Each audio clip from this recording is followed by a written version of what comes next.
buenas tardes a todos. Doy la bienvenida al Colegio de Médicos a los presentes en la sala y también, como siempre, a los asistentes en la conexión online. Soy Germán Esbal, soy el presidente del Colegio de Médicos de Alicante y voy a proceder a realizar una pequeña presentación, introducción de la sesión de hoy, que es la segunda del ciclo de 3 sesiones dedicadas a analizar la repercusión del cambio climático sobre la salud. Y contribuimos así a formar a nuestros colegiados sobre este tema, así como a todos aquellos que estén interesados, sean médicos o no, en esta cuestión. Y porque lo estamos haciendo en este año primero que hemos hecho este curso en abierto, dirigido a todos los ciudadanos, que al fin y al cabo es a quienes va dirigido la tarea del médico en cuanto a la protección de la salud individual y, por supuesto, colectiva de la sociedad. Bueno, ya dije en el primero, pero repito que la profesión médica no puede ser ajena a los cambios que ocurren en nuestro entorno, cambios que van a repercutir en los diferentes campos de las especialidades médicas y que además están respaldados por abundantísimas publicaciones científicas con datos demostrados que indican un deterioro del medio ambiente general del planeta relacionado con la actividad humana. Y así pudimos oírlo de palabras del climatólogo en la sesión anterior y nos dieron sus opiniones los representantes de la Sociedad de Cardiología y Neumología. El anterior webinar pues fue súper interesante y estamos comentando entre nosotros antes de conectar que la frase más repetida es entre nosotros y entre los asistentes: esto no lo sabía yo. Y bueno, pues ese es el objetivo precisamente de este tipo de webinares, difundir el conocimiento, sensibilizar sobre ello a nuestros profesionales y que de alguna manera pues incorporemos este tipo de ideas en nuestra práctica clínica, ¿no?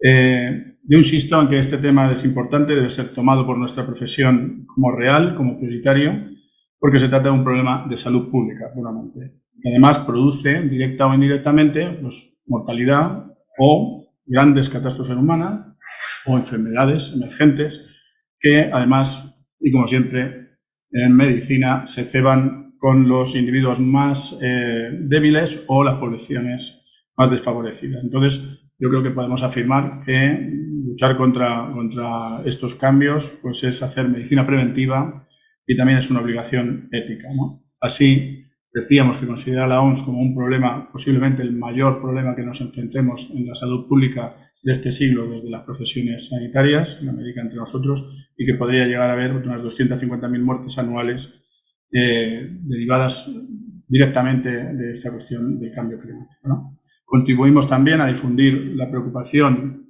un mensaje de preocupación que tiene la Organización Médica Colegial sobre este tema y también a planificar este tema dentro del concepto de una salud, de One Health, o la salud global, que también pone en relación la salud humana, la animal y la medioambiental, ¿no?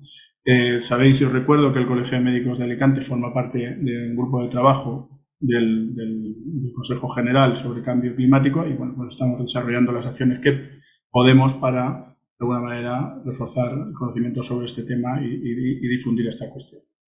Asimismo, las sociedades científicas médicas, que están representadas todas, como sabéis, en el Consejo Científico del Colegio, pues han colaborado gustosamente con nuestra petición y aquí están representándolas. Por eso voy a presentar a los ponentes de hoy. Le dije son 2, no 3, es porque uno lo va a hacer de forma online, que es el doctor Julio Muñoz Miguel, de la Sociedad Valenciana de Medicina Preventiva y Salud Pública, que hablará en la alerta ante enfermedades emergentes y nuevas pandemias. Luego, a mi izquierda, tengo a Diego Carranza Resodi, que es psiquiatra, hablará de los riesgos en la salud mental y representa a la Sociedad Valenciana de Psiquiatría. Y a mi derecha está la farmacéutica, doctora en farmacia, Ana María Bartolomé Gisbert, que viene en representación del Colegio Oficial de Farmacéuticos de Alicante, al cual también le pedimos que colaborara con nosotros entre colegios, porque entendemos que es un tema que también afecta y nos puede enseñar muchísimo acerca del rol de la farmacia frente al cambio climático. Tema absolutamente interesante y apasionante y sorprendente cuando te enteras de cosas como las que hoy seguramente no nos va a dar. Solamente recuerdo que van a hacer 15 minutos cada uno de intervención y posteriormente podéis hacer las preguntas, tanto los presentes como los que están online. Yo las iré recogiendo y ordenando y al final pues las abordaremos entre todos. Bueno, sin más, yo voy a seguir el orden que teníamos establecido. Espero que esté Julio Muñoz en conexión y le doy la palabra para que haga su intervención. Bueno, lo primero, muchas gracias a todas las personas que han asistido y muchas gracias al Colegio de Médicos de Alicante tanto por la invitación como por la rápida respuesta cuando ayer por la tarde les dije que tenía COVID y bueno, me han permitido hacer la sesión desde casa, aunque preferiría estar ahí y con mi voz habitual. Bien, quiero empezar transmitiendo una idea que creo que es muy visual y es la siguiente. Si pudiésemos reducir el globo terráqueo a un objeto que cupiese en la palma de nuestra mano, su superficie sería más suave que la de una bola de billar. Y creo que esta es una idea muy visual para entender lo diminutos y lo vulnerables que somos en el planeta que habitamos. Más todavía si tenemos en cuenta el tiempo que ha habido vida en la Tierra, que nosotros hemos estado presentes durante una proporción muy pequeña, de la cual además somos capaces de recordar todavía menos y que pese a todo esto, en muy poquito tiempo hemos sido capaces de tener un impacto tangible y un impacto negativo en nuestro entorno. Pues bien, este impacto que tenemos nosotros y la variación propia que podríamos esperar de nuestro planeta tiene unos efectos en salud. Y uno de esos efectos son las enfermedades emergentes. Y por ello entendemos las enfermedades que son de aparición reciente en una población determinada o enfermedades cuya incidencia o área de presencia geográfica incrementa rápidamente o amenaza con hacerlo en el futuro. La definición de pandemia todos la tenemos muy presente, muy reciente, un brote de una enfermedad que se extiende a un área geográfica importante, afectando a múltiples países o continentes y que típicamente afecta a una proporción significativa de la población. Pues bien, viendo estas definiciones, no es nada complicado ver cuál puede ser la progresión natural de una enfermedad emergente. Y aquí hablamos fundamentalmente de enfermedades infecciosas, aunque evidentemente hay un impacto en enfermedades no transmisibles también. La progresión de una enfermedad emergente a una pandemia, que va a estar mediada por nuestra capacidad de respuesta, tener una respuesta adecuada ante la aparición de la enfermedad o el conocimiento del riesgo de la aparición. Y luego también va a venir muy fuertemente mediada por lo que denominamos la tríada ecológica, es decir, que esa enfermedad disponga de una tríada ecológica que haga favorable la diseminación y el efecto en las personas. Y precisamente en este concepto de la tríada ecológica es donde me gustaría centrarme durante estos minutos, porque realmente es un tema al que podríamos dedicarle horas. La tríada ecológica es esto que veis aquí, que es la interacción entre una serie de elementos. Tenemos el agente, que puede ser el virus o la bacteria. Tenemos el huésped, seríamos nosotros, las personas, los seres humanos afectados. También podemos tener huéspedes intermedios, como es el caso de los animales que pueden transportar o transmitir la enfermedad.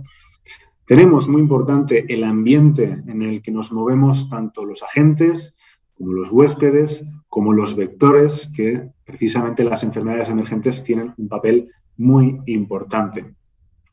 Y el cambio climático pues tiene un impacto en todos estos elementos que puede ser más o menos favorable. Y vamos a empezar viendo cuál es el impacto que tiene sobre nosotros, sobre los huéspedes. Y quizás el ejemplo más tangible es el obligar a poblaciones a migrar y a desplazarse. Y esto normalmente sucede pues, por un aumento en el nivel del mar, una disminución en el nivel freático o sequías, la aparición de eventos meteorológicos extremos o modificación de los patrones agrícolas que obliguen a la gente a buscar otras zonas para habitar. Un país que se ha visto muy fuertemente afectado por esto, un caso muy paradigmático es el de Bangladesh, con unas pérdidas económicas tremendas en los últimos 20 años. Es un país que está muy bajito, más de la mitad está por debajo de 5 metros sobre el nivel del mar. Se han producido una inmensa cantidad de refugiados climáticos, personas que han tenido que abandonar sus hogares por este motivo. Y esto a nivel local, a nivel nacional, implica un empeoramiento en las condiciones de vida y un reto urbanístico para poder albergar a estas personas. Y esto, en cuanto a las enfermedades emergentes, ¿en qué se traduce? Pues se traduce, por un lado, en el incremento en la incidencia de enfermedades transmitidas por vectores, como son el dengue o la malaria. Es un país que está también en alto riesgo de aparición de Zika, de alto riesgo también de cólera por el impacto que tiene esta masificación de determinadas zonas y los eventos meteorológicos en su infraestructura del agua. Y curiosamente vemos también un aumento de la transmisión de enfermedades transmitidas por personas, como es el caso del sarampión, que han ido experimentando varios brotes desde 2019, pese a que no se han visto repercutidas sus tasas de vacunación, o es el caso también de la tuberculosis. De una manera más general, estas migraciones de poblaciones sabemos que tienen un impacto muy fuerte en la velocidad de circulación de enfermedades transmisibles, entre las que destacaría por el interés que va a poder tener a futuro la tuberculosis resistente, pero que ya conocemos perfectamente cómo impacta a la circulación de las enfermedades respiratorias. Nos puede producir también un desplazamiento de poblaciones no vacunadas que en sus lugares de destino puedan favorecer una reducción global de las tasas de vacunación y, por tanto, afectar a enfermedades que habían conseguido ser eliminadas. Estas poblaciones, en el mismo proceso de ese desplazamiento, pues también podemos perder ahí la oportunidad de vacunarlas en determinadas edades. Y no olvidemos también que la gente, cuando viaja, cuando tiene que emigrar, muchas veces transporta a sus animales. También hablando de los huéspedes, podemos experimentar debilitamiento de la respuesta inmune, aunque sea más complejo de medir, se produzca en menor medida, pero sobre todo, por ejemplo, ligado a las olas de calor, a los aumentos bruscos de temperatura. Por múltiples mecanismos podemos tener esa reducción de la respuesta, sobre todo debido a un proceso inflamatorio, y muy similar, también por el incremento de la temperatura y de la sequedad, pues se produce también un aumento en la materia particulada, en la concentración de contaminantes que favorecen también procesos de estrés oxidativo, afectan a la función pulmonar, como me imagino que se comentaría en el webinar del otro día, y en definitiva, pues contribuyen a ese debilitamiento. También se pueden ver otros cambios de comportamiento, en este caso de los huéspedes intermedios, como es el caso de las aves migratorias que están vinculadas, por ejemplo, al transporte de vectores como las garrapatas, y es el mecanismo por el cual se asume que llegó a España la fiebre hemorrágica Crimea-Congo. Algo similar sucede con los murciélagos. Los murciélagos tienen un papel fundamental como depredadores de vectores que nos alarman mucho, pero tenemos que recordar que también, sobre todo en el contacto más directo, pues pueden ser portadores de determinadas enfermedades, como los lisavirus, que son muy similares a la rabia. Y, en definitiva, se favorece el contacto entre humanos y animales que puedan ser portadores o de enfermedades o de vectores, como veremos algún ejemplo un poco más adelante.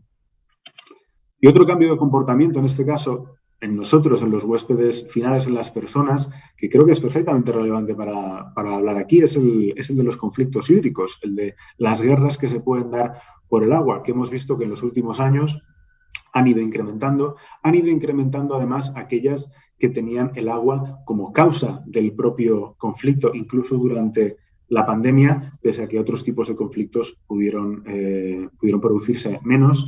Cuando hay un conflicto puede haber una guerra, cuando hay una guerra hay miseria, y cuando hay miseria hay enfermedad y hay un secuestro de recursos que se traduce en una pérdida de capacidades a la hora de luchar tanto contra enfermedades emergentes como enfermedades conocidas. Bien, pasamos ahora a otro de los elementos, los vectores, que hemos visto que tienen una gran importancia. Aquí veis una selección de algunas enfermedades transmitidas por vectores, y en naranja podemos ver aquellas que han sido detectadas de manera autóctona, aunque sea en animales, en nuestro país. ¿Por qué son tan importantes? Pues los vectores son increíblemente susceptibles a las condiciones del entorno, para lo bueno y para lo malo. Son organismos que se desplazan también mucho junto a los propios huéspedes. Incluso nosotros los podemos transportar de manera accidental, como es el caso del transporte del Aedes albopictus, el mosquito tigre, por la geografía española en coche y en camión. Son también muy susceptibles a las precipitaciones, sobre todo todos estos eventos meteorológicos tan erráticos, digamos, con precipitaciones muy intensas, frecuentes, que pueden provocar una explosión en su ciclo reproductivo y hacer que sus poblaciones se incrementen de una manera muy importante. Y para ver un poco algunos de los ejemplos ¿en qué se traduce esto? Pues tenemos el caso de la malaria. La malaria es una enfermedad causante de una mortalidad tremenda. Incluso se estima que puede haber llegado a acabar con el 50% de todos los seres humanos que han vivido en nuestro planeta. Es una enfermedad que anteriormente ha estado presente en todos los continentes, salvo la Antártida. Pues bien, desde 1898 se estima que el área de transmisión de la malaria ha ido incrementando en casi 5 kilómetros anuales, sobre todo en latitud hacia el sur, y que estas variaciones, esta progresión, está directamente relacionada con la variación local que hay en la climatología. Algo similar sucede con la enfermedad de Lyme, con la encefalitis centroeuropea, con enfermedades transmitidas por garrapatas, que en Estados Unidos han visto un avance de 40 kilómetros anuales en las zonas del noreste. En países escandinavos y en general en el centro y el este de Europa han incrementado enormemente su presencia, detectándose también un aumento de casos cada vez a más altitud. Y esto se debe a un incremento de las temperaturas. Las garrapatas necesitan temperaturas por encima de los 7 grados para que sus poblaciones no sean diezmadas. A medida que con los años esto se da cada vez menos, pues esas poblaciones se mantienen y además son más activas en determinados periodos. El caso de la fiebre del Nilo occidental en nuestro país es interesante por una cuestión muy particular. Se encuentra frecuentemente aislada en animales hasta el punto de que esos reservorios ya se consideran una situación endémica en nuestro país y está asociado a las aves migratorias. Pero si nos fijamos en la gráfica que hay a la izquierda, en la que vemos los casos detectados en nuestro país, sí que llama la atención la explosión en 2020 que está presumiblemente debida, por un lado, a las precipitaciones tan intensas con buenas temperaturas que se dieron durante los primeros meses de confinamiento y con el cese de algunas actividades de control que por el confinamiento no pudieron llevarse a cabo. Y esto es una pista que nos debe ser muy útil para ver lo que puede suceder si dejamos de tenerle bien cogido el pulso a esta situación. Enfermedades como el dengue, el Zika, el chikungunya, aunque el dengue sí que se ha dado algún caso autóctono en nuestro país, son enfermedades que fundamentalmente los casos que vemos en España son importados. Pero es muy importante tener en cuenta que el Aedes albopictus, el mosquito tigre, es un mosquito capaz de transmitir esta enfermedad y, como vemos en los mapas y como seguro que hemos sentido todos en nuestras carnes durante estos últimos años, es un mosquito que tiene una presencia muy grande en nuestro entorno, sobre todo en nuestra comunidad. A medida que puedan llegar personas con una viremia presente de estos virus, sean picadas por estos mosquitos, pues tenemos un riesgo importante de transmisión autóctona. Bien, pasamos al ambiente y ligado, en cierto modo, a algunas de las cosas que hemos visto, sabemos que se da una modificación de las temporadas de transmisión. Está habiendo una modificación evidente de las estaciones como las conocemos. A priori esto puede parecer positivo. Pasamos inviernos cálidos y primaveras tempranas. Bueno, pues esto podría afectar positivamente a la gripe estacional. Bien, lo que tenemos que tener en cuenta aquí es que las enfermedades estacionales no solamente responden a la temperatura, sino también a el comportamiento de los huéspedes, el comportamiento de las personas y a la precipitación. Sí que es cierto que vemos de una manera más clara una modificación de las temporadas de transmisión de otras enfermedades, como es el caso de la transmisión de la meningitis en el cinturón de África, que se transmite fundamentalmente durante la estación seca, que tiene unas temperaturas más elevadas, más cantidad de materia particulada en el aire y se estima que en los próximos años esa temporada, esa estación seca pueda llegar a adelantarse incluso un mes. Algo similar pasa con la actividad de las garrapatas, que como tenemos esos inviernos cada vez más cálidos, aumentan sus números y con la primavera más temprana inician la actividad antes en el año, causando una mayor incidencia de enfermedades. En definitiva, esta pérdida de las estaciones, como las conocemos, también lo que nos da, junto con los eventos climáticos de gran entidad, pues nos da una menor predictibilidad de los periodos de transmisión de las enfermedades. Hablando también del ambiente, la disrupción del ecosistema, en el caso de la deforestación, que es tanto causa como consecuencia del cambio climático. Por un lado, esa deforestación nos incrementa el riesgo de las zoonosis, que son aquellas enfermedades que se dan por el contacto entre humanos y animales. Al acabar con su hábitat, forzamos la entrada de esos animales muchas veces en el hábitat de los humanos y esto se traduce en el incremento de determinadas infecciones como es la esporotricosis en Brasil o el virus Nipah en Bangladesh. También se da un desequilibrio ecológico que va a afectar a la proliferación de vectores. Evidentemente en la selva hay mosquitos, pero la selva también está llena de depredadores de esos mosquitos. Con la deforestación lo que corremos es el riesgo, más allá de eliminar el hábitat de todos estos, es crear hábitats que sean particularmente propicios, en concreto para los vectores. Bien, y no podía faltar un impacto que es muy mediático y la verdad y es muy alarmante, aunque quizás no vaya a ser necesariamente el que más problemas nos vaya a causar, que es el deshielo del permafrost. El permafrost es toda capa de agua, de barro, de roca, que permanezca congelada durante más de 2000 años y en Siberia nos encontramos con zonas de permafrost que llevan congeladas más de 250.000 años. A medida que este permafrost se va descongelando, pues aparecen restos momificados, aparece gran cantidad de materia orgánica y esta materia orgánica vuelve a entrar en el ciclo del agua, vuelve a entrar en la cadena alimenticia y hay un contacto muchas veces con humanos porque esto también está ligado a cierta actividad económica de la recuperación de marfil de mamut. Y entonces nos encontramos desde hace ya varios años, cada cierto tiempo, con titulares tan chocantes como este de que se haya podido no solo recuperar, sino encima reanimar un virus de 50.000 años de antigüedad encontrado en un mamut. Evidentemente, esto genera cierta preocupación, ¿no?, en cuanto a lo desconocido que podamos encontrar en el hielo, que podamos despertar, pero lo cierto es que no tenemos tampoco que inventar cosas muy nuevas. En este permafrost hay cementerios y hay gente que ha muerto por enfermedades infecciosas que incluyen la viruela o la gripe española, ambas de las cuales se han rescatado de cadáveres del permafrost. Bien, por ir acabando, hemos visto la manera en la que afecta el cambio climático a esta tríada y tenemos que ver qué es lo que podemos hacer para responder, para dar una respuesta adecuada, para atajar ese enfoque preventivo, como estábamos comentando antes, y evitar el paso a una pandemia. Pues bien, lo primero que tenemos que tener en cuenta es que, afortunadamente, de donde venimos con el coronavirus, definitivamente hay una serie de lecciones aprendidas.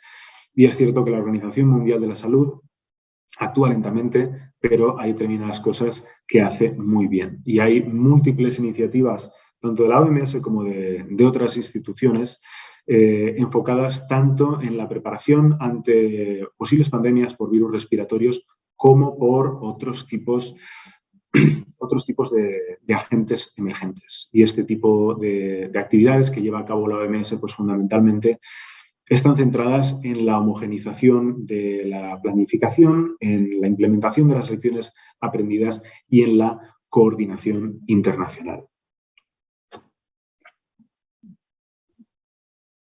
Y por identificar 3 ejes que considero que deberían de ser muy tenidos en cuenta.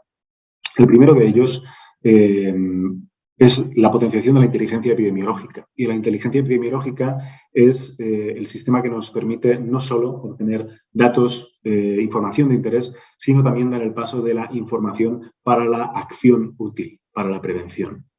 Debemos de continuar fortaleciendo estos sistemas de vigilancia y debemos de continuar digitalizándolos. Y cuando digo digitalizar no me refiero únicamente al paso del papel a lo digital, sino a sistemas digitales que nos permitan no solamente una gestión ágil de esa información, sino un análisis ágil y una comunicación también con las entidades y personas que sea necesaria. También continuar trabajando en el fortalecimiento de la coordinación internacional, que esto es una de las lecciones probablemente más interesantes de esta pandemia, pero que no obstante se ve amenazada por cuestiones relacionadas con la colaboración internacional. Otro pilar absolutamente fundamental es el fortalecimiento de la salud pública. La salud pública, al fin y al cabo, es el caballo de batalla de las actividades de prevención que vayamos a realizar en el contexto de la preparación para enfrentarnos a este tipo de enfermedades. Incluso a pesar del transcurso de la pandemia, la salud pública sigue siendo algo relativamente desconocido para la mayor parte de la población, incluso para una buena parte de la profesión sanitaria, pienso yo. Tenemos que ponerla en valor y tenemos que luchar por su profesionalización. Y yo no puedo no decir en este foro que yo, que soy especialista en salud pública, si me voy a Irlanda o si me voy a Italia, ese título que yo tengo, esa preparación, va a ser tenida en cuenta, incluso me la pueden llegar a requerir para trabajar en determinados ámbitos. En cambio, en España, en la Comunidad Valenciana, ese título es absolutamente invisible y a efectos de la contratación tengo la misma preparación después de 10 años que cuando estaba recién egresado de la universidad. Tenemos que continuar favoreciendo el enfoque One Health, porque si no preparamos la salud, si no atendemos, mejor dicho, a la salud de nuestro ambiente, de nuestros animales, pues evidentemente vamos a estar trabajando en perjuicio de la nuestra propia y de nuevo hacer una apuesta muy importante por la prevención. La prevención generalmente es más efectiva y, desde luego, es mucho más sencilla y mucho más barata. Es preciso trabajar en programas específicos, como los programas que se trabajan actualmente en cuanto a la vigilancia de las enfermedades transmitidas por vectores a la hora de actuar ante su aparición, como los planes que hay de actuación sobre los propios vectores. Y, desde luego, creo que lo que va a jugar un papel muy importante en el futuro en el área de la preparación frente a enfermedades emergentes y nuevas pandemias es el futuro de la inmunización. Bien, y eso es todo por mi parte. Espero haber respetado adecuadamente el tiempo. Bueno, te has pasado un poquito, pero como estás tan malito que se te nota que estás haciendo un gran esfuerzo, no, encantados de haber oído tu intervención. Yo creo, a resaltar lo que acabas de decir, sin una detección de las enfermedades, sin una buena preparación para poder detectar incluso enfermedades emergentes, pues nos podemos encontrar con unos importantes problemas, ¿no?, dentro de nuestro sistema sanitario y eso es fundamental, yo creo. Muchísimas gracias por la exposición. Ahora voy a dar paso al doctor Diego Carranza, que hablará de los riesgos de salud mental. Y cuando quieras, Diego. Bien, muchas gracias y muchas gracias por la invitación. En lo que respecta al tema que me toca, pues hay muchas incertidombres, algunas conjeturas y algunas certezas que podemos sacar de la reciente pandemia, cuyas consecuencias estamos viviendo. Y también un poco en cuanto al cambio climático, hoy en día, como vamos a ver, algunas cosas las vemos en las guardias de urgencias todos los días. Si vamos a hablar de la pandemia, del cambio climático y sus consecuencias en la salud mental, tenemos que hablar de las víctimas, que como bien se mencionó hace unos minutos, en general son las poblaciones, siempre los mismos, las poblaciones más vulnerables. Y tenemos que hablar de los responsables, porque cuando se produce una pandemia, cuando hay consecuencias del cambio climático, es porque no se han previsto cosas, no se han tomado decisiones, y esas decisiones generalmente son políticas. Y se puede ver en algunas ocasiones comentarios de políticos, y menciono estos dos porque son los más notorios que se pueden encontrar, que pueden parecer inocentes o cándidos, pero no hay nada de inocencia y candidez, hay generalmente intereses políticos e intereses económicos. Insisto, pongo el expresidente Trump porque es uno de los más notorios negacionistas. Cuando él emite un tuit en el año 2018 preguntándose qué pasa si tenemos una tormenta de frío que se avecina, qué ha pasado con el cambio climático, pues no hay nada inocente en ese comentario. Pero claro, a nosotros los psiquiatras nos gusta mucho asociar la sociología con la salud mental. La sociología tiene mucho que ver con la política. Si esta persona tiene 74 millones de votantes, incluso cuando pierde, pues esos 74 millones no son ni tontos ni inocentes, simplemente se dejan manejar por las emociones y esa es la base del negacionismo. Entonces ahí es como vemos que los pasajeros del Titanic se hacen preguntas tan simples y tan inocentes como las de su líder. Y en un mundo tan polarizado nos encontramos entre la negación y la ecoansiedad, que se habla tanto en este último tiempo. Son dos extremos de la manera de encarar estos problemas. En cuanto a los estudios, buscando estudios de impacto climático en salud mental, no hay muchos. Los que hay generalmente son de países desarrollados, industrializados y de mucha riqueza, que es donde teóricamente va a incidir menos el cambio climático. En aquellos lugares donde ya están produciéndose cambios en la salud mental, pues hay menos datos, son países que tienen ingresos mucho menores y están ocupados en otras cosas que no hacer estudios. Pero hay estudios como de pastores etíopes que hablan de una alta incidencia de estrés y fatiga. Un estudio en Tuvalu, que es en teoría uno de los primeros estados insulares en desaparecer por el aumento del nivel del agua, que obviamente es una realidad muy concreta para ellos y lo viven todos los días, y eso les provoca mucho estrés y ansiedad. Un caso del 2015 en una región del norte de India, que es en Maharashtra, donde hubo más de 3.000 suicidios por un periodo de calor extremo y sequía. Y en cuanto a la tan en boga ansiedad climática que se da sobre todo en jóvenes, un estudio de la Universidad de Yale habla de un 9% de personas en su encuesta que se sienten deprimidos o ansiosos al respecto, y un 8% de personas que ya están buscando ayuda para manejar, gestionar sus emociones con respecto a la ansiedad que les produce el cambio climático. En el estudio Lancet, que más que un estudio es un reporte, un llamado de auxilio, que identifica 3 tipos de impactos del cambio climático en la salud mental, bueno, en general, que hablan de aquellos causados por las condiciones climáticas extremas, como la que vimos, bueno, en mi hospital, que es el hospital de la Vega Baja, en Orihuela. Nosotros sufrimos en carne propia la DANA de 2018, y hasta el día de hoy seguimos atendiendo casos de estrés postraumático de libro por esa situación, más allá de diversas gotas frías, etcétera, etcétera. El segundo tipo de impacto son consecuencias directas del cambio ambiental en las alteraciones ecológicas, y el tercer tipo son las consecuencias económicas, infecciosas, nutricionales y psicológicas, que es de lo que vamos a hablar, que están un poco intrincadas también. ¿Cómo nos va a afectar? Bueno, ahí es cuando hablaba de conjeturas. Algunas cosas, como las que acabo de mencionar, del estrés postraumático, ya las estamos viendo, y otras, pues nos podemos imaginar que ya sabemos que va a haber en ciertas poblaciones un deterioro de la salud física.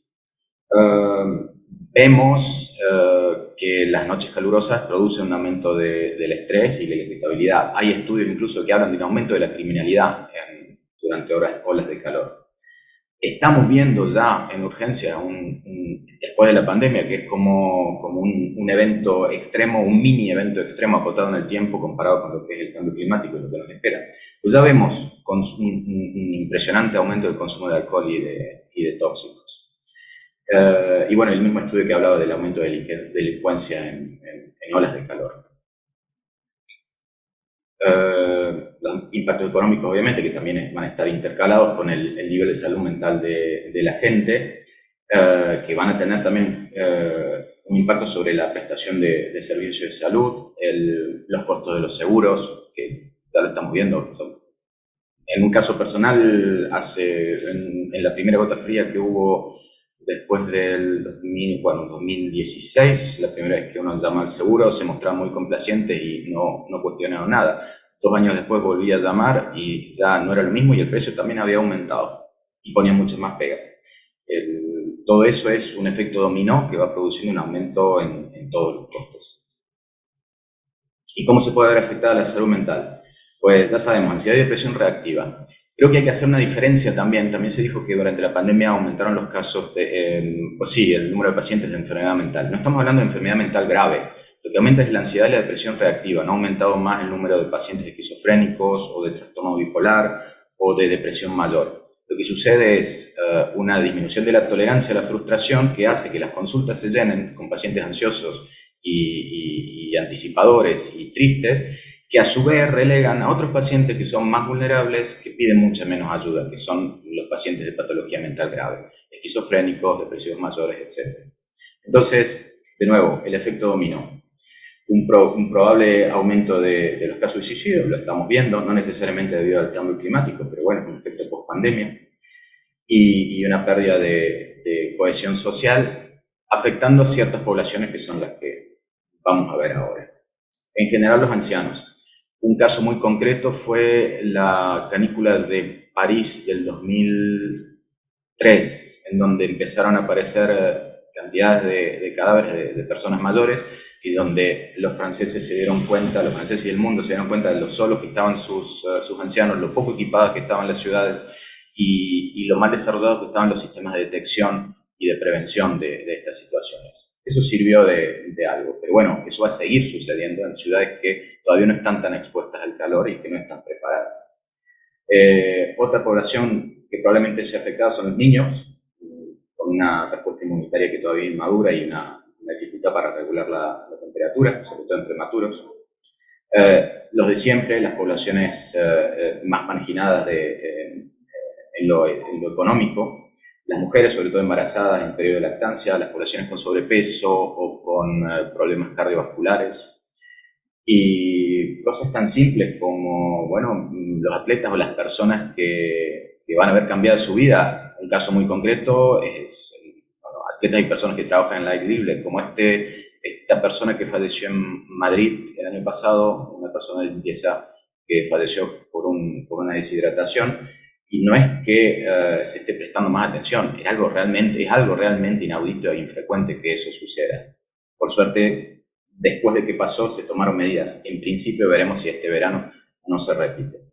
Todo esto nos lleva a ver que ya están sucediendo cosas, que esto no es el futuro, que esto ya lo tenemos aquí, pero que mucha gente se niega a verlo.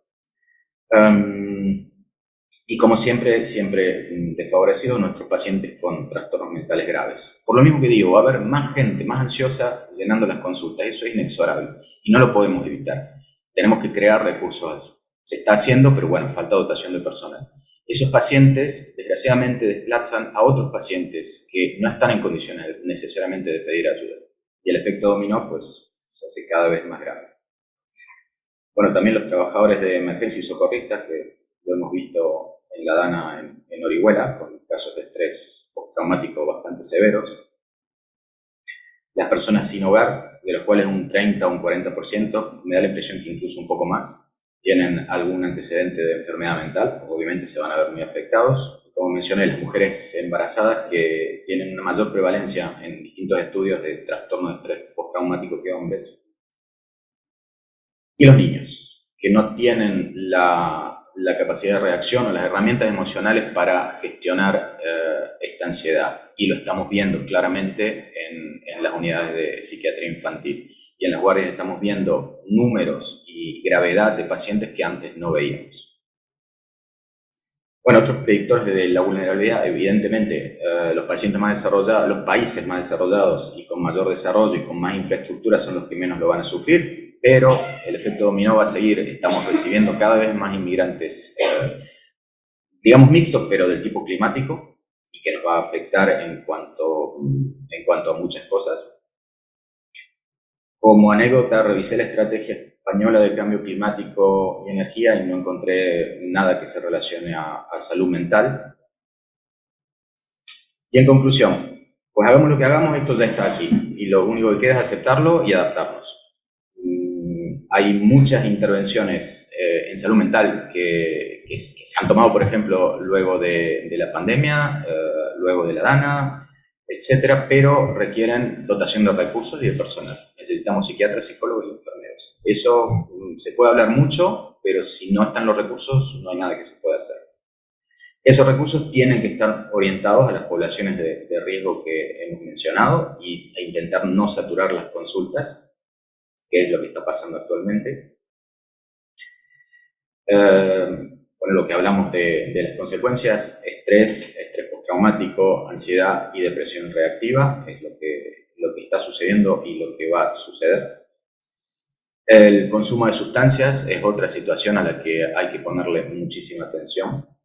Y bueno, pues nada, se necesita más investigación todavía, pero básicamente eso es lo que está pasando. Esto ya está aquí y por mucho que lo neguemos, pues la realidad no va a cambiar. Muchas gracias. Bueno, muchísimas gracias, Diego. Yo creo que has puesto fenomenalmente un problema que además ya es posible que veamos poco venir los síntomas más infecciosos o más de una consulta de medicina interna, pero es que lo que creo que estamos sin oler siquiera es los problemas psiquiátricos que es verdad que en consultas como la que tenemos de medicina familiar, yo soy médico de familia, pues efectivamente notamos que han aumentado espectacularmente las solicitudes de ayuda, ¿no? Dejo para el final una pregunta que seguro que saldrá sobre suicidios, que en este caso yo creo que va a ser también otro tema muy importante dentro del tema de salud mental. Y doy paso sin tardanza a nuestra representante del Colegio Oficial de Farmacéuticos de Alicante, que es la doctora en farmacia Ana María Bartolomé Gisbert, que nos va a hablar un poco del impacto sobre la salud del rol del sistema farmacéutico, o la farmacia, como queramos decir. Adelante, Ana. Bueno, pues gracias ante todo también por invitarnos a participar de estos webinares. Y esta invitación me vale también de entrada a una pequeña introducción que había hecho, acorde también con lo que ha comentado el doctor Julio Muñoz, y es, ya que estamos implicados todos, el enfoque One Health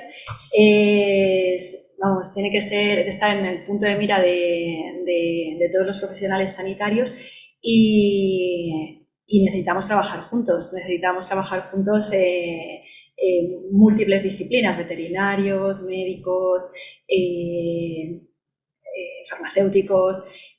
Creo que sin entender el enfoque One Health tampoco tiene mucho sentido lo que voy a contar a continuación. Por eso quería dejar esta diapositiva unos segundos para ver que la salud humana, la salud animal, el ecosistema, medio ambiente, todo ello está interrelacionado, todo influye en el cambio climático y el cambio climático influye en todo en ello. Como no trabajemos todos a una, pues tampoco vamos a poder mejorar la salud del planeta, de las personas, de los animales.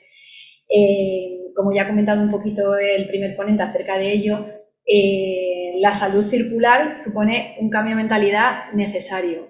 Tenemos que afrontarlo. Los animales son reservorios de multitud de enfermedades. En el medio ambiente encontramos multitud de fármacos, de metales pesados. El ser humano actúa sobre ellos actúan sobre nosotros. Entonces, es ahí, igual que la economía circular, donde debemos de trabajar. A continuación voy a exponer los distintos eslabones a nivel de farmacia, de industria farmacéutica, distribución, farmacia comunitaria, farmacéuticos de salud pública, farmacéuticos de hospital. Todos ellos influyen en el cambio climático y todas nuestras acciones también se ven modificadas por el cambio climático que estamos sufriendo. Es decir, es una cosa recíproca. En 2015 se desarrollaron estos objetivos de desarrollo sostenible, donde la industria farmacéutica, en todos sus aspectos, pues actúa en muchos de ellos, y no solamente en el número 13, que es el más relacionado con el clima, sino que actuando en otros de producción, de industria, de salud de agua. Es decir, que todos al final nos llevan a una mejora del cambio climático. Aquí, como he dicho, voy ahora a ir parte por parte explicando un poco qué cambios ha asumido ya la industria farmacéutica, la distribución, la farmacia hospitalaria, los farmacéuticos de salud pública, los farmacéuticos comunitarios, para influir positivamente en la salud del planeta, y cómo también este cambio climático, como han explicado anteriormente con todo el tema de enfermedades emergentes, resistencia a antibióticos y otras muchas cosas, pues se ven afectadas nuestra actividad diaria. Me gustaría indicar que de todos los gases de efecto invernadero, pues un 5%, de todos los que influyen en este calentamiento global del planeta, pues un 5% se atribuye, un 5%, que es bastante cantidad, solo a la industria de atención farmacéutica, es decir, a la emisión de CO2, de óxido nítrico, de fluorocarbonados. Pues un 5% solo se atribuye a la industria farmacéutica y a la industria de atención farmacéutica, con lo que es un caso bastante importante. La industria farmacéutica, la mayor parte de las industrias farmacéuticas instaladas en España ya tienen en sus sistemas desarrollados memorias de sostenibilidad desde hace bastantes años. De hecho, hasta el 80% de las compañías farmacéuticas se han comprometido a tener 0 emisiones netas de carbono en 2050. El 70% de la energía utilizada por las compañías farmacéuticas en nuestro país es ya de origen renovable. Desde Farmaindustria, que es quien agrupa a la mayor parte de industrias farmacéuticas instaladas en nuestro país, la sostenibilidad medioambiental y la lucha contra el cambio climático son unas de las grandes prioridades en sus programas. La industria farmacéutica se ha molestado por el ecodiseño de envases más renovables, la selección de materiales en los diseños, en envasados más sostenibles, que tengan un mayor poder de reciclaje. Trabajan junto con la distribución y junto con la farmacia comunitaria, trabajan en planes de adherencia y buen uso del medicamento. Otra cosa bastante importante es la exigencia a proveedores, es decir, una compañía farmacéutica tiene sus exigencias a nivel de sostenibilidad, pues de utilizar energías renovables, de fomentar el uso de transporte público en su personal, de eliminar la mayor parte de papel que se pueda. En sus plantas, por ejemplo, las compañías instaladas en España tienen una capacidad bastante elevada de reciclaje del agua. Se utiliza muchísimos litros de agua en las plantas de producción farmacéutica, pero no toda el agua, pues hay un agua purificada, un agua bidestilada, pues todo tiene unas plantas inmensas donde cada extra de agua que no se puede utilizar para una cosa, se utiliza para otra. Y es como una cadena, y al final de todo lo que ya no se puede utilizar para nada, muchas veces se utiliza para regar o para fregar. Pero tienen alguna compañía farmacéutica, de hecho, gracias a este sistema de plantas de reciclaje de agua, permite elaborar fármacos que van a ser exportados a Estados Unidos, porque la FDA, por ejemplo, exige estas plantas de potabilización de agua. Y a su vez, la industria exige a sus proveedores que cumplan con los mismos planes de sostenibilidad que ellos tienen. También muchas de las industrias farmacéuticas españolas tienen en España desde el proveedor inicial hasta el final, es decir, desarrollan todo en este país. y luchan porque así sea, evitando así también el transporte de materias primas, de envasados en otro país o en otro continente, es decir, que se realice todo en España, mejorando así también la huella de carbono con la consecuente ahorro de energía, de movilidad y sobre todo de gestión de residuos, que explicaremos más adelante porque dentro de la farmacia los residuos pues es uno de los mayores problemas de cara al cambio climático. Y todo se enmarca dentro del programa SIGRE, que explicaré más adelante.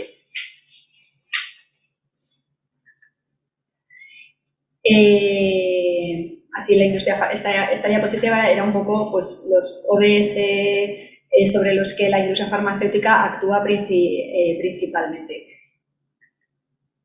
Luego pasaríamos a la distribución, es decir, desde la industria elaboramos los fármacos que tienen que llegar a las farmacias, a los hospitales, a los pacientes.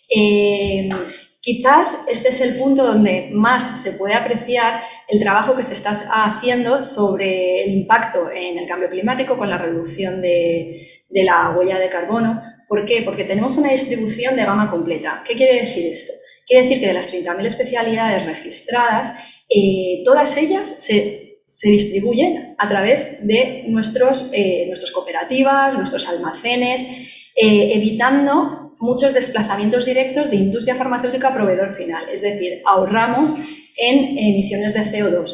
Y también porque se distribuyen a todas las poblaciones. Es decir, la distribución se compromete a que cualquier población tenga un reparto de una vez al día, por lo menos, de sus medicamentos. Con lo cual, los pacientes de poblaciones muy pequeñas también evitan desplazamientos, con lo cual evitan impacto medioambiental por no tener que desplazarse a hospitales, no tener que desplazarse a poblaciones cercanas. Y quizás a nivel europeo, somos los que tenemos una distribución farmacéutica de gama completa más amplia. Tenemos 142 almacenes de distribución en España, todos ellos comprometidos con el ODS 13 de Acción por el Clima. 3.000 furgonetas participan en SIGRE. Ahora explicaré un poquito más adelante el sistema de recogida y gestión de residuos. Tenemos 9.000 recogidas anuales de SIGRE en almacenes, 1,5 bolsas de media recogida semanalmente en las farmacias con envases vacíos o restos de medicamentos. 1.400 toneladas de CO2 se ahorran al año en emisión a la atmósfera gracias a esta distribución de gama completa. De todo lo que voy a decir, quizás esto sea como lo más directo, lo que más se ve que estamos influyendo de forma positiva sobre este cambio climático.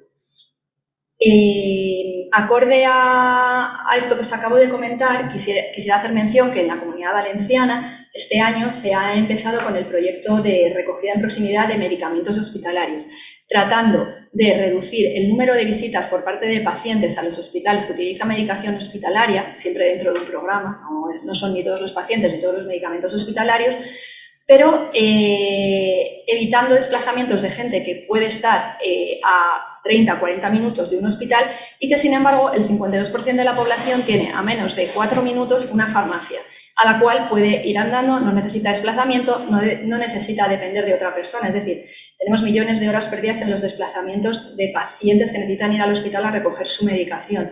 Y estos pacientes son un número de 10 millones de visitas al año de pacientes externos que van a la farmacia hospitalaria de hospital. 705 millones de kilómetros recorridos por estos pacientes. 448 millones de euros de productividad perdida. Todo esto influye en el cambio climático, es decir, no solo es el paciente, pero el paciente mayor que tiene que llegar a este hospital a recoger su medicación, muchas veces no tiene coche, depende de otra persona que a su vez ha tenido que ir de su casa a la casa del paciente, de la casa del paciente al hospital. Con esto estamos ahorrando unas 200 toneladas de CO2 emitidas a la atmósfera. Entonces, querría remarcar este proyecto que ha empezado, que está teniendo muy buena acogida por todos los sectores y donde hay mucha gente implicada. Y a continuación quería comentaros el proyecto SIGRE, ¿vale? A lo mejor los farmacéuticos lo tenemos muy integrado, pero quizás es un poco desconocido porque supone el programa de gestión y residuos de medicamentos de uso doméstico. Este proyecto se va a modificar y ampliar para dar cabida también a la gestión de residuos hospitalarios, residuos de la industria. ¿Por qué es importante este proyecto? Porque es un proyecto de logística inversa. ¿Qué hacemos con esto? Fomentamos el buen uso del medicamento, ¿no?, desde las oficinas de farmacia, pero también fomentamos que ese uso racional, ese buen uso, que cuando los medicamentos están en desuso, pues no se almacenen en casa. ¿Por qué? Que no se almacenen en casa porque pueden ser utilizados para unos fines que ya no son los correctos. Cuando nos han cambiado un antibiótico o cuando un antibiótico pues, se ha acabado el curso, pero todavía nos quedan comprimidos en casa, entonces es mejor retornarlo a la oficina de farmacia, a los contenedores SIGRE, porque estando en casa pues también podemos influir en el cambio climático, es decir, nos lo podemos tomar para una cosa que ya no está indicada, se lo podemos dar a la vecina para otra cosa que tampoco está indicada, con lo cual vamos creando también resistencias antimicrobianas, que todo eso sigue influyendo sobre la salud del planeta. Y de logística inversa quiere decir que cuando a nosotros las furgonetas de la distribución nos reparten diariamente 2 o 3 veces estos medicamentos, ellas son las que se encargan en ese mismo reparto de recoger las bolsas de SIGRE y devolverlas para su correcta gestión. Con lo cual también estamos influyendo sobre la huella de carbono de forma bastante positiva. Entre un 8 y un 10% de las sustancias farmacéuticas presentes en el medio ambiente proceden de medicamentos desechados de forma incorrecta. Este proyecto lleva desde el 2001 y ahora tiene un avance más, que es ampliación a hospitales e industria farmacéutica. Y esos son un poco los objetivos que os he comentado anteriormente. Me uno también a los comentarios del primer ponente, ¿no?, que todo va en la promoción de salud, en la prevención. Todo lo que hagamos ahí nos adelanta un montón de trabajo. En nuestro caso, casi todo el tema que os estoy contando va por el buen uso del medicamento, uso racional del medicamento. Un mal uso, un uso irracional de él, pues influye también negativamente sobre la salud del planeta. A su vez, SIGRE también tiene marcados su contribución a los ODS. Luego tenemos la farmacia hospitalaria, que ahora mismo se encuentra también inmersa en un proyecto europeo de prospecto electrónico, con el tema también de reducción de huella de carbono, aunque no es el único objetivo de este proyecto europeo de prospecto electrónico. Se ha empezado por hospitales, con solamente 40 fármacos. Hay un proyecto piloto de 2 años de duración. Por un lado es la reducción en papel, pero por otro lado es un mejor acceso por parte de los profesionales a la información del medicamento. Las cajas llevan todas un sistema de data matrix, un código QR, con lo cual siempre van a tener acceso al último prospecto actualizado, a la última indicación actualizada, no se quedan obsoletos. También con estos problemas de suministro que estamos teniendo, sería mucho más rápido la recirculación en hospitales con medicación que en otros países no esté con faltas de suministro, porque ya no estarán con prospectos en otros idiomas, es decir, todo estará codificado en un data matrix en múltiples idiomas y la recirculación en problemas de suministro con otros países será mucho más rápida. También la carga burocrática a la hora de una nueva indicación, a la hora de una nueva presentación desde el punto de vista regulatorio y de las industrias farmacéuticas, pues también se mejoraría, porque no hay que volver a reimprimir prospectos, no hay que retirar cajas con prospectos. También estamos ahorrando y influyendo sobre la huella de carbono. Cada vez que hay un cambio en un prospecto se retiran todas las cajas, todas las medicaciones, solo por cambiar un prospecto.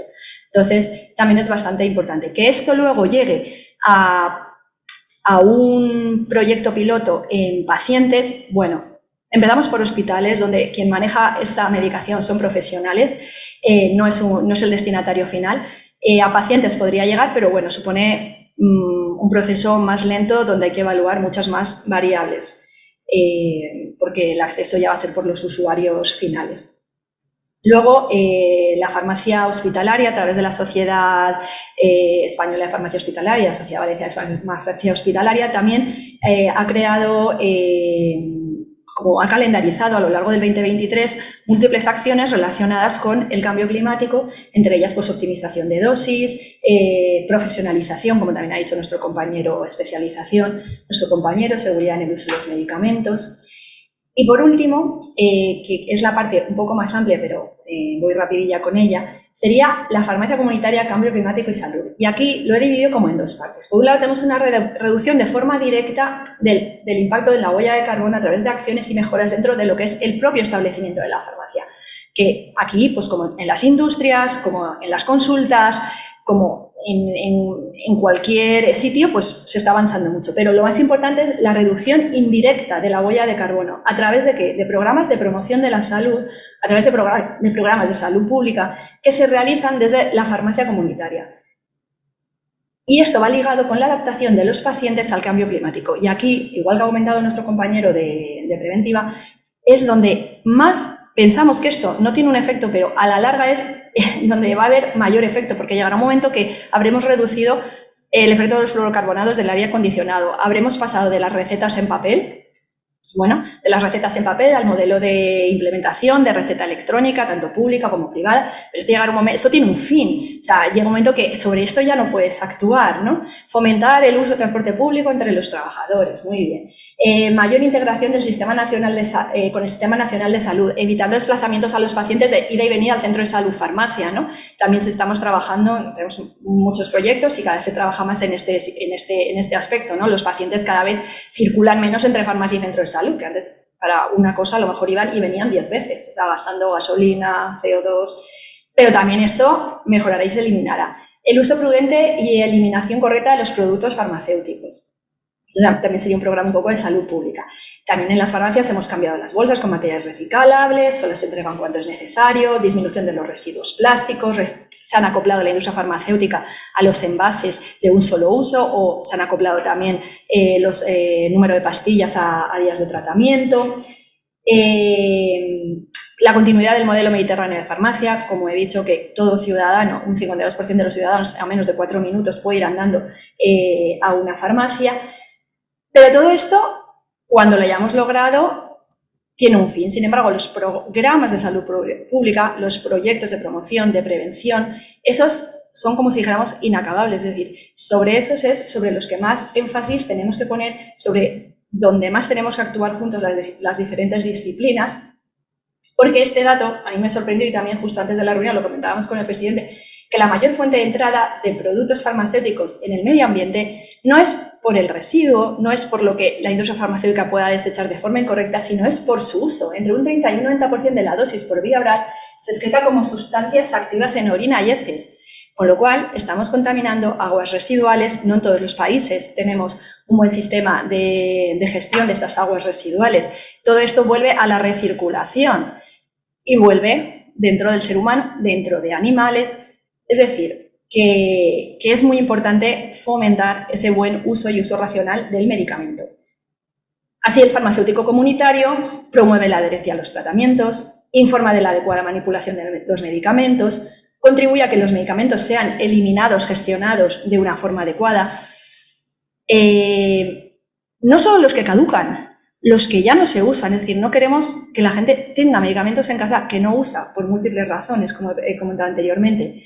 Y luego proporciona información al público sobre la disponibilidad de productos farmacéuticos más ecológicos cuando esa información esté disponible. Y ahora aquí, muy brevemente, voy a pasar unas cuantas diapositivas en cuanto a promoción y prevención de la salud relacionadas con el cambio climático que se pueden hacer desde la oficina de farmacia. Por un lado tenemos los programas de deshabituación tabáquica que se están realizando. Os dejo la diapositiva, pero lo más importante de esto es que en el Día Mundial sin Tabaco del 2022 la OMS no se centró en hay que dejar de fumar, se centró en la sensibilización sobre las desastrosas consecuencias ecológicas que tiene su producción en vez de su impacto en salud.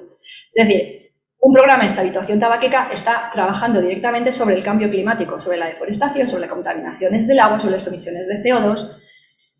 Programas de uso racional de antibióticos, que esto lo ha comentado mucho también nuestro ponente primero, a través de vectores, animales, son reservorios. Programas de sensibilización al paciente del riesgo de sustancias persistentes, bioacumulables y tóxicas. ¿Por qué he puesto esta diapositiva? porque además de medicamentos, entre las oficinas de farmacia pues se venden muchos cosméticos, como exfoliantes, por ejemplo. Hay microplásticos, hay partículas, es decir, tenemos que informar a la gente, que lean sobre, que lean qué llevan los cosméticos que están utilizando, porque hay partículas que no llegan a degradarse, contaminantes emergentes. Son productos químicos que no tienen estándares regulatorios y no están incluidos en programas de vigilancia, pero están en nuestros cosméticos. Bueno, espero que en los cosméticos de la mayoría de las oficinas de farmacia no, pero están. ¿Qué son también contaminantes emergentes? Medicamentos humanos, veterinarios, tales como antibióticos, antifúngicos, antidepresivos. ¿Por qué? Porque todo esto empieza a aparecer en sitios donde no debería aparecer. Empiezan a aparecer en ríos con peces hormonados, empiezan a aparecer resistencias antimicrobianas por antibióticos que aparecen en sitios de cultivos. Así que no es posible un desarrollo efectivo de la economía circular sin la detoxificación de los materiales. Las sustancias extremadamente peligrosas deben salir del ciclo de producción. Y este cambio de mentalidad en el consumidor, desde la oficina de farmacia, es una opción más de salud pública que se puede realizar. Tenemos muchísimos más programas comunitarios, como los programas de desarrollo de cribado de cáncer de cervix, de cáncer de colon. ¿Qué estamos haciendo con todo esto? Al colaborar las oficinas de farmacia en estos programas, estamos poniendo recursos a pie de calle, poniendo recursos a gente que no puede desplazarse al centro de salud o que no tiene facilidad para desplazarse al centro de salud o a centros hospitalarios. Tampoco quería dejar de poner el tema de los propelentes en envases presurizados. Como todos sabéis, no podemos hacer un cambio. Primero hay que evaluar la seguridad del paciente, qué medicación necesita. Por supuesto, siempre que sea posible, el médico puede cambiarlo a un dispositivo de polvo seco. Pero no van por ahí los tiros, sino desde la farmacia lo que tenemos que sensibilizar al paciente es que se está llevando un envase presurizado, que tiene propelentes, que tiene que hacer un buen uso del mismo y que tiene que hacer un buen reciclaje y vuelta al contenedor SIGRE de estos productos, que no son productos que se puedan eliminar en la basura de casa. Bueno, gracias por vuestra atención. Me gustaría acabar con esta frase, que locura es hacer lo mismo una y otra vez esperando obtener resultados diferentes. Con lo cual, para todo este serie de webinars que habéis puesto en marcha, lo que tenemos que hacer es cosas distintas para obtener resultados diferentes. Pues muchísimas gracias por la exposición. Yo diría que no nos has dejado tranquilos, más bien nos has dejado un poquito inquietos, porque realmente la repercusión que tenemos intentando hacer el bien desde nuestras propias consultas e intentando curar a nuestros pacientes a través de fármacos, pues después vemos que, por desgracia, se nos puede volver en contra en una repercusión sobre la salud pública y empeorar las condiciones generales de todos, ¿no? Y esto es algo pues bastante novedoso, que más o menos atisbábamos, pero que realmente cuando te dicen datos como datos de la contaminación por fármacos en nuestros ríos, en nuestro sistema de aguas, que son difíciles de quitar por depuradoras, que en algunas ocasiones se cuelan en la cadena alimentaria. Pues bueno, la verdad que es un tema apasionante y que realmente hay que prestarle atención. Bueno, hemos terminado las 3 exposiciones. Si hay alguna pregunta en la sala, y si no, pues algunas formularemos desde aquí o desde los que están en online. Bueno, mientras se producen, yo sí que quería preguntar, en primer lugar, a nuestro psiquiatra. A ver, la verdad, ya hemos comentado la cantidad de patología no severa que se ha incrementado, pero yo quisiera que dieras alguna pincelada sobre los suicidios, porque la Consellería sí que ha desarrollado un plan de prevención de suicidios. Yo no sé si antes o después de la pandemia, pero probablemente al mismo tiempo, y quisiera saber si realmente está aumentando la incidencia mucho aquí solo, en todo el mundo. Bueno, algún dato has dado de relación con olas de calor, pero bueno, es un tema interesante que quiero saber yo creo que si realmente estáis notando un aumento de ello en las consultas. La impresión subjetiva es que sí, no tengo las cifras y también es muy cauto a la hora de dar cifras. Repito, no tengo las cifras, sí, con respecto a la pandemia ha habido un aumento en la incidencia y bueno, y está por verse lo que va a pasar con el cambio climático, pero la previsión es que sí, que sea así. Y últimamente sí, la incidencia, sobre todo en niños y adolescentes, aumenta. ¿Tenéis el micrófono?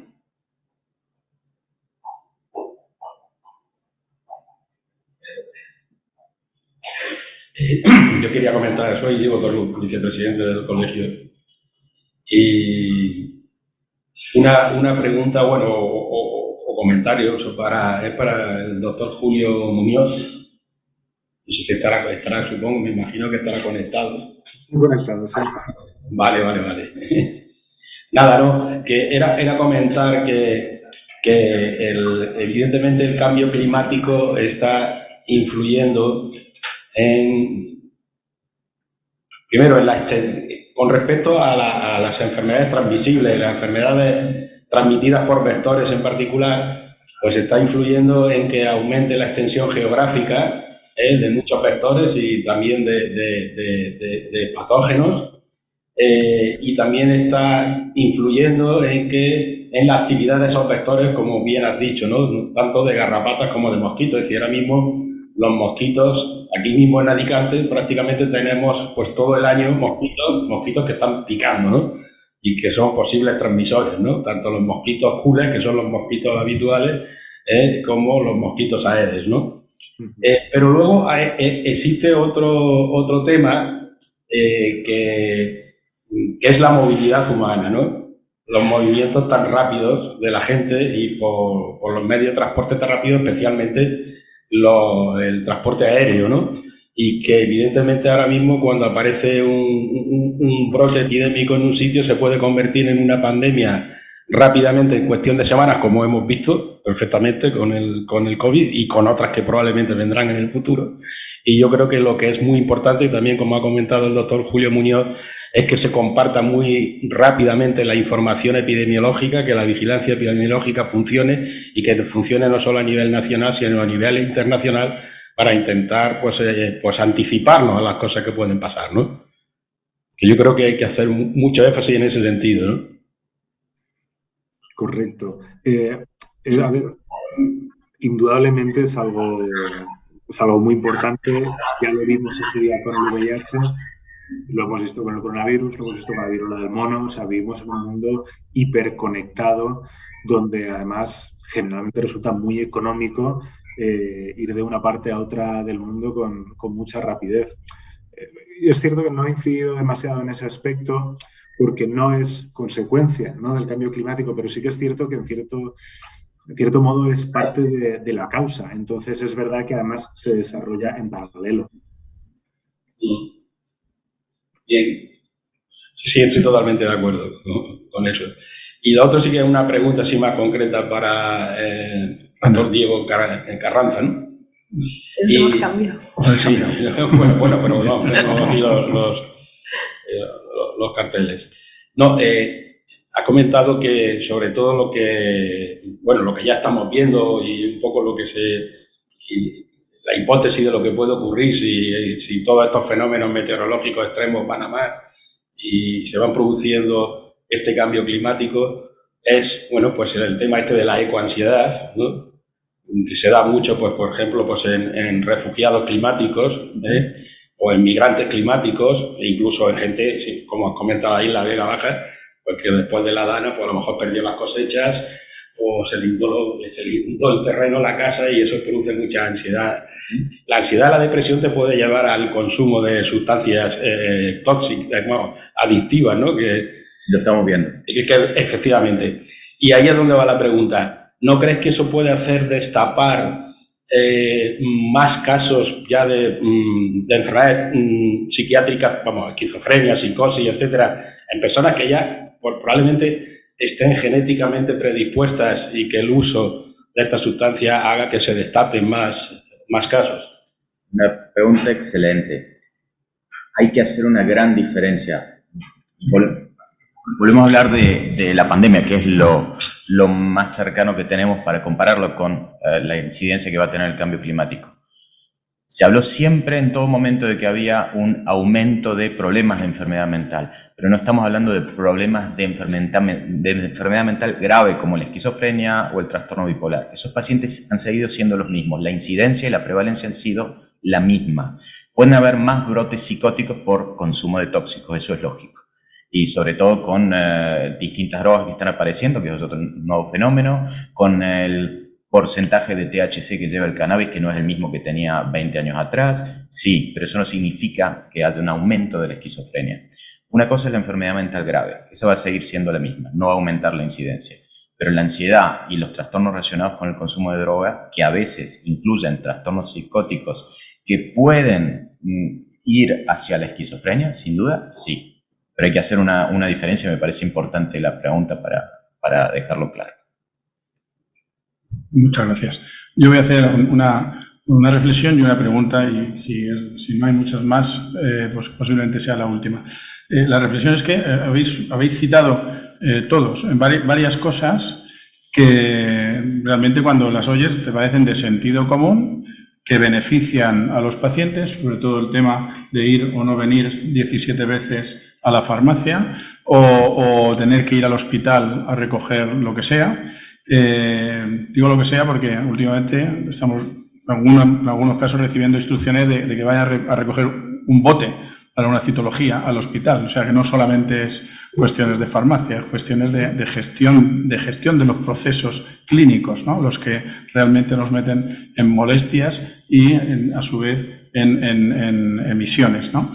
Entonces, yo creo que todas estas acciones que están compuestas en clave de ahorro de emisiones de CO2, resulta que son cuestiones que les benefician directamente a la comodidad y a la accesibilidad de los pacientes al sistema sanitario, ¿no? Entonces yo creo que no hay que esperar a que haya un cambio climático para hacer bien las cosas, pero es que, por otra parte, y es lo que venimos diciendo sobre este tema, hacer bien las cosas generalmente nos benefician a todos, tanto en comodidad, pero también en impacto contra el cambio climático. Entonces, pues posiblemente una de las conclusiones de hoy es que hacer bien las cosas pues resulta siempre positivo, ¿no? Y realmente deberíamos de intentar hacerlas siempre bien, ¿no? Y la última pregunta, muy concreta, porque a mí me sorprendió cuando me lo explicaron, y yo quisiera que lo explicara Ana, es ¿qué hay que tirar exactamente en el contenedor de Sigre? Pues en el contenedor de Sigre hay que tirar los medicamentos, el cartonaje, los blisters, los envases de inhalación. Más fácil decir que no hay que tirar. No hay que tirar jeringas con puntas de insulina, no hay que tirar residuos orgánicos, no hay que tirar radiografías. Quizás he elegido mal la foto que he puesto de Sigre porque tenía una con lo que no hay que tirar y hubiera sido una buena cosa. Pero bueno, no agujas, no desechos orgánicos, para eso tenemos también los contenedores y las empresas que gestionan todo en esto, también contenedores amarillos, naranjas y demás, y no radiografías. Porque hay que tirar, aunque tengamos la caja vacía del medicamento o el blister vacío del medicamento. Nosotros tenemos el blister vacío, pues un blister de aluminio, igual que tiro el papel a la basura, pues tiro el blister de aluminio. Pero es que en ese blister de aluminio quedan todas esas partículas, todos esos contaminantes emergentes. Por ejemplo, cuando microencapsulamos, hay cosas microencapsuladas, están microencapsuladas con dióxido de titanio. Es decir, no lo vamos a detectar. A nuestro simple ojo no lo vamos a detectar, pero todos estos blisters, cuando nosotros abrimos, pues quedan un montón de restos de partículas que son las que no desaparecen de la cadena, del ecosistema, si no se hace una buena gestión de estos residuos.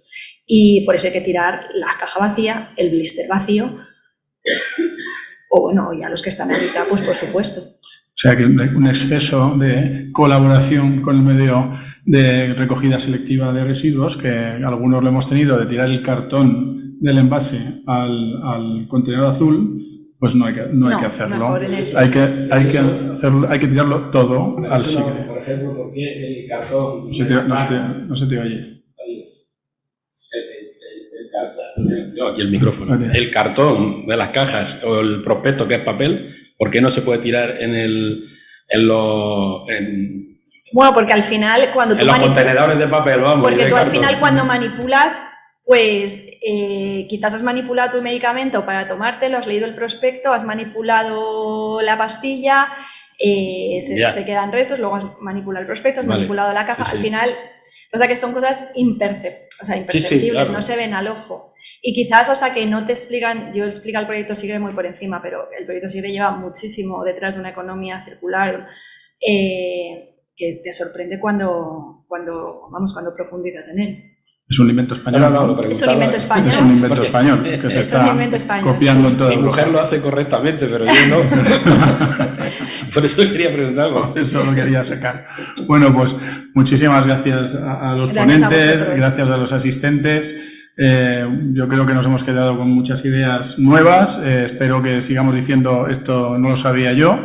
Y realmente que hemos pasado un rato muy agradable y yo creo que muy útil. Y espero que sea de utilidad para todos.